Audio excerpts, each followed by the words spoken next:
Cumva a complicat și mai mult starea de intern. Să vedem ce spun două persoane. Noi am făcut două interviuri cu două persoane de culoare din Statele Unite. Să începem cu Giovanni Agramonte, să vedem ce spune dânsul.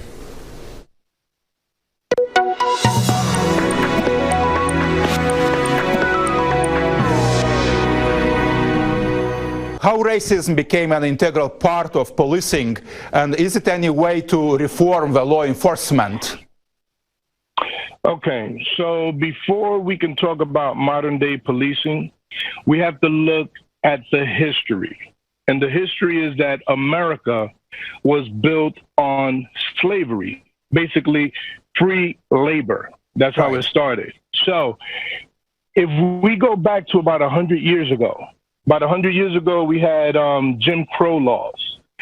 Jim Crow laws were a set of standards that were put in place to keep people of color in a separate place. When segregation was dismantled, now they implemented something called redlining. What redlining was another set of standards where people of color were not allowed to buy homes in certain neighborhoods. They were not allowed to get loans like their counterparts. And even if they had the same credentials professionally, they were not allowed to move into certain neighborhoods. During the Giuliani era, and redlining is still in place, by the way. So now, during the Giuliani era, what happened is that in New York, they implemented something called the stop and frisk. I got stopped, I've been arrested, just treated unfairly. I even had a police one time come up to my face in the evening, and it's still daylight, with his gun pointed at my face. And he was saying, pistola, pistola, where's your pistola? Which he was he thought I was, I didn't speak English, so he's telling me, gun, gun, where's your gun? I didn't have a gun. I was a teenager. You know what I'm saying? So, how many times you've been stopped by police in the street? In the neighborhood I grew up in, I would say I could get stopped close to a dozen times a year, probably like once a month. Let's say that. Okay, and that's without doing anything. That's just me being in front of my building. I got arrested for not having my ID and taken in for not having my identification. So, you know, these factors are what contribute to the systemic racism. Yeah. So now we want to talk about reform, okay? Yeah. Reform only happens one particular way, and that's through education. People need to be educated on kindness, empathy, compassion. That starts in the school system. And then the second thing, police need to be trained on de-escalating issues. But when it comes to Trump, I'll tell you this.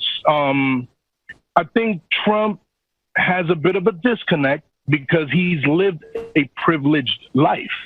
Racism was always here in America because of the laws that I mentioned to you before. Right.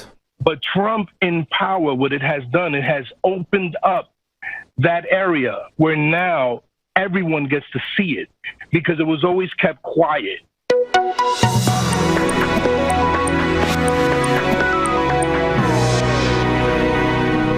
Giovanni a vorbit din New York și a spus niște lucruri foarte, foarte importante. Statele Unite au fost în mare parte construită într-un sistem bazat pe sclavie, așa, pe muncă neremunerată. Am mai vorbit despre legile lui Jim Crow de acum de 100 de ani, de segregare, care pe parcurs s-au transformat în alte sisteme, dar iarăși care erau bazate pe rasism, așa numitul redlining. Pe timpul lui Giuliani era și politica asta a poliției stop and frisk, deci te oprea poliția în stradă și căuta dacă nu ai asupra ta, nu știu, arme sau droguri. Deci, în mod absolut voluntar făceau acest lucru. Tot el zice că reforma, pentru că l-am întrebat cum este posibil de reformat poliția, este vorba de educație, trebuie început din școală și a menționat nu în ultimul rând pe Trump, care a avut o viață privilegiată și este cumva, nu este conectat la ceea ce se întâmplă în Statele Unite. Eu sentimentul asta l-am, cred că și mai multă lume de foarte mult timp. Acum eu propun să trecem la următorul.